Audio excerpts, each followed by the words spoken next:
अरे सुमन भाभी, क्या रचना को आप घर ले आई?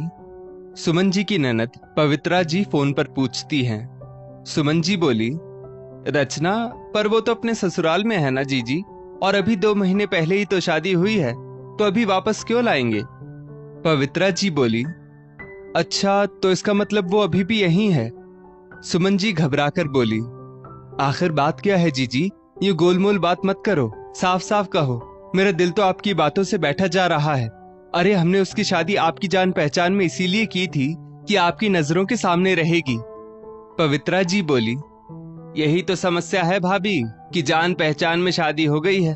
अभी कल ही उसकी सास कल्याणी जी बाजार में मिली थी तो कह रही थी कि कैसी बीमार भतीजी हमारे पल्ले बांध दी है, एकदम कामचोर है, हर वक्त बीमार हूं कहकर पलंग तोड़ती है।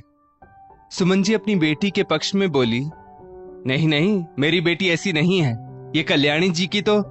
पवित्रा जी सुनती रही, फिर थोड़ी देर बात करके फोन रख दिया।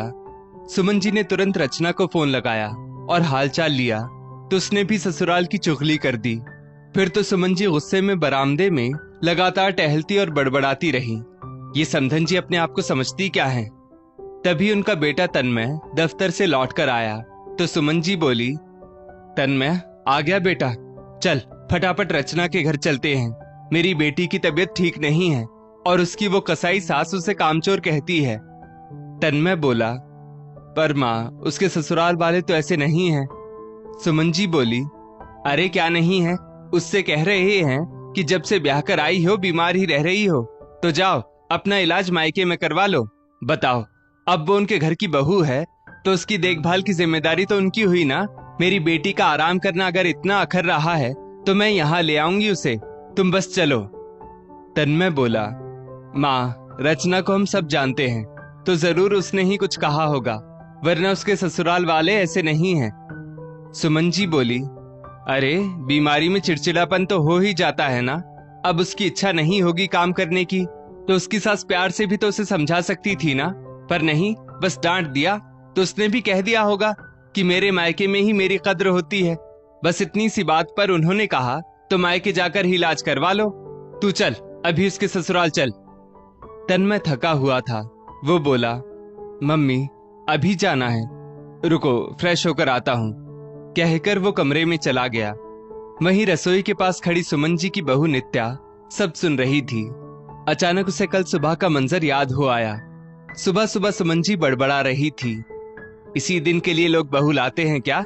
वो महारानी कमरे में आराम कर रही है और मैं यहाँ घर के काम कर रही हूँ, सास नहीं नौकरानी बन गई हूँ। उनके बड़बड़ाने की आवाज लगातार नित्या के कानों में आ रही थी। दरअसल 2 दिन से नित्या की तबीयत ठीक नहीं थी और सुमन जी को कल रसोई संभालनी पड़ी, तो जोर जोर से बर्तनों के पटकने और तानों की आवाजें आ रही थी। नित्या दिल पर पत्थर रखकर बिस्तर पर लेटी रही। वो जानती थी कि अगर वो उठ गई तो फिर सारा काम उसे ही करना पड़ेगा। देर तक जब नित्या रसोई में नहीं आई तो तन्मय कमरे में आया और चिल्लाते हुए बोला, ये क्या नाटक लगा रखा है तुमने, शर्म नहीं आती? उधर माँ रसोई में काम कर रही है और तुम यहाँ महारानी की तरह बिस्तर पर लेटी हो। अच्छा बहाना है काम चोरी का, पहले तबीयत खराब कर लेती हो फिर बिस्तर पर लेटी रहो। नित्या बड़ी मुश्किल से बोली, मैं जानबूझकर नहीं लेटी हूँ, मेरी तबीयत सचमुच खराब है, शरीर भी गर्म है और कल रात से ना जाने कितनी बार उल्टी भी हो चुकी है। समझ में नहीं आता कुछ भी खाना पचता क्यों नहीं है। तन्मय उसकी बातों को अनसुना करते हुए बोला, माँ की उम्र भी तो देखो, वो इस उम्र में भी काम कर रही है और तुम बस बहाना बना रही हो। नित्या बोली, माफ कीजिए, पर आपको अपनी माँ की उम्र दिख रही है लेकिन अपनी बीवी की तकलीफ नहीं दिख रही। मैं भी एक इंसान हूँ, कोई मशीन नहीं, तो मैं भी बीमार हो सकती हूँ ना। आप लोग बीमार होते हैं तो आराम करते हैं, लेकिन मैं बीमार हो जाऊं तो भी घर का काम करती रहूं, है ना? तन्मय बोला, तो इसमें मैं क्या करूं? नित्या बोली, अब ये भी मुझे बताना होगा। कितनी बार कहा है आपसे और आपकी माँ से कि मुझे डॉक्टर को दिखा लाओ, लेकिन ना तो आप ले जाते हो ना ही मम्मी जी। अगर पैसे देकर जाते तो मैं खुद ही किसी अच्छे डॉक्टर के पास चली जाती। तन्मय बोला, अच्छा पैसे क्या पेड़ पर उगते हैं जो तुमने कहा और हमने तोड़कर दे दिए। जब से आई हो हर महीने कुछ न कुछ तुम्हारा लगा ही रहता है। नित्या चिढ़कर बोली, तो डॉक्टर को दिखा ही दो ना।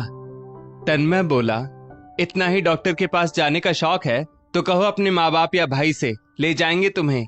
हमारे पास फालतू पैसे नहीं है, और तुम औरतों को तो वैसे भी हर महीने का एक और बहाना रहता है, तो उसके लिए भी क्या डॉक्टर के पास जाया जाए। अचानक सुमन जी कमरे में आई और बोली, अरे बेटा, ये तो इसका हर महीने का तमाशा हो गया है। और तुम बहू, उठकर पेन किलर खाओ और चुपचाप काम करो। मुझसे नहीं होता अब घर का सारा काम। हाँ नहीं तो। नित्या बोली, मम्मी जी कितनी पेन किलर खाऊं? क्या आप सबको पता नहीं कि पेन किलर का कितना साइड इफेक्ट होता है? महीने की तकलीफ के अलावा भी औरतों की तबीयत खराब हो सकती है ना। एक तो बरसात का मौसम है, ऊपर से जब भी आपको फ्रिज में कुछ बचा हुआ खाना दिखता है तो आप मुझे ही खाने बोलती है। तो बताइए, अब उसमें तबीयत नहीं खराब होगी तो और क्या होगा? तन्मय बोला, ठीक है, अभी के लिए पेन किलर ले लो और घर का काम करो, बात की बात बाद में करेंगे। इतना कहकर तन्मय ने बात खत्म कर दी थी। आज अपनी बेटी और बहन के लिए अपनी सास को और पति को चिंतित देखकर नित्या को लगा आज रचना के ससुराल वालों ने उसे जवाब दे दिया तो सासुमा लड़ने को तैयार है। कह रही हैं कि मेरी बेटी उनके घर की बहू है, इलाज की जिम्मेदारी उनकी है। लेकिन जब मैं बीमार होती हूँ तब यही सासू माँ कहती है पेन किलर खाओ और काम करो। वाह। सुमन जी तैयार होकर जैसे ही तन्मय के साथ बेटी के ससुराल के लिए निकल रही थी कि सामने नित्या आई और बोली, कहाँ जा रही है मम्मी जी? सुमन जी बोली, जाते समय टोकना जरूरी था क्या? नित्या मुस्कुराकर बोली, अरे मम्मी, दीदी के ससुराल वालों ने गुस्से में कह दिया होगा। इसका मतलब ये तो नहीं कि आप उनसे लड़ने चली जाए। दीदी का इलाज तो वो लोग करवा ही सकते हैं ना। हो सकता है दीदी ने कुछ कह दिया होगा, आखिर है तो आपकी ही बेटी। सुमन जी बोली, क्या कहा? नित्या बोली, कुछ भी तो नहीं। सुमन जी बोली, बहू, तुमसे किसी ने राय मांगी है जो बीच में बोल रही हो? मेरी बेटी को अगर वहां किसी ने कुछ कहा है तो उसका जवाब तो देना ही होगा ना। उसे बहू बनाकर लेकर गए थे तो क्या बहू बीमार नहीं पड़ सकती? नित्या बोली, अब जाकर सही कहा आपने मम्मी जी, लेकिन ससुराल वाले ये बात समझते तब ना। बेटी की तकलीफ और बहू की तकलीफ पता नहीं क्यों ससुराल वालों को ढोंग लगती है। जैसे कल सुबह आप और ये मुझे कह रहे थे ना, वही सब। उस हिसाब से तो मेरे माता पिता और भाई को भी यहाँ आ जाना चाहिए था आप लोगों से जवाब तलब करने के लिए, पर मेरे संस्कारों ने मुझे रोक लिया और मैंने ना तो उन्हें कुछ बताया ना ही आपसे शिकायत की। अपनी बात कहकर नित्या वहां से चली गई। तन्मय और सुमन जी हैरान रह गए, क्योंकि आज से पहले नित्या ने कभी भी जवाब नहीं दिया था। तन्मय बोला, माँ, कह तो ये सही रही है। चलिए इस बार रचना को ले आते हैं, पर अगली बार से ध्यान रखिएगा कि जैसा आप वहां करेंगी वैसा ही यहाँ भी होगा। वक्त बीता, ठंडी का मौसम आया। नित्या को तेज सर्दी, जुकाम और बुखार फिर हो गया, तो इस बार उसने अपने माँ पापा और भाई को खबर दे दी और वो चले आए। अब नित्या की माँ अच्छा खाना बनाती थी और चारों एक कमरे में बैठकर खाते थे। ये देखकर सुमन जी चिढ़ जाती और अनाप शनाप बोलती।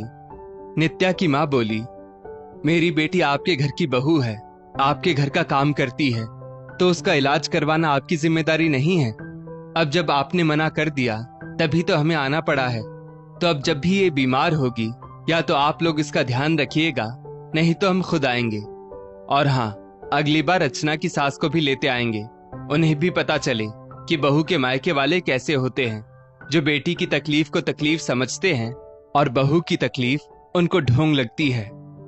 दोस्तों, इस स्टोरी को लेकर आपकी क्या राय है? नीचे कमेंट करके जरूर बताइएगा, और ऐसी ही और भी बेहतरीन वीडियोस के लिए हमारा पेज जरूर फॉलो करें। धन्यवाद।